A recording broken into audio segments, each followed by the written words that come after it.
Die Fortis-Serie definiert sich über 5 Eckpfeiler, die unseren Kunden bestmöglich bei ihrer jeweiligen Aufgabe unterstützen. Erstens die Performance.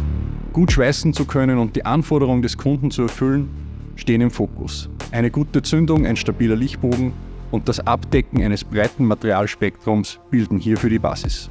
Zweitens Multiprozess. Ein Gerät, 3 Schweißprozesse. Unzählige Anwendungsmöglichkeiten, die die Fortis ausgerichtet auf die Zielsegmente meistert. Drittens die Bedienung. Eine Bedieneinheit über alle Leistungsklassen, intuitive Verwendung und individuelle Einstellmöglichkeiten.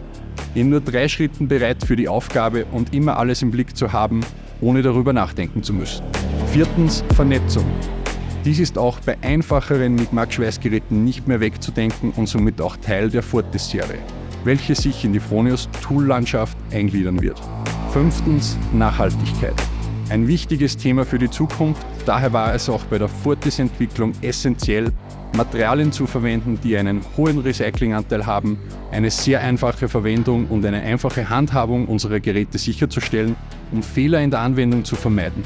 Und auch der einfache Service, der wesentlich für eine lange Lebensdauer ist. Der Fokus auf die Anforderungen des Kunden durch die Customer Intimacy Strategie bietet uns hier sehr viele Vorteile. Natürlich können wir nicht alle Wünsche und individuellen Anforderungen erfüllen, aber wir sind mit der Fortis sehr nahe dran.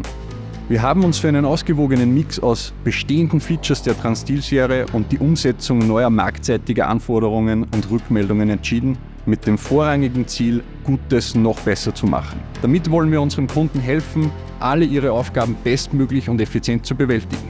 Ich freue mich schon sehr auf die Vorserie und darauf, ab jetzt auch unsere Tochtergesellschaften, Repräsentanten und Kunden einzubinden und deren Feedback einzuholen.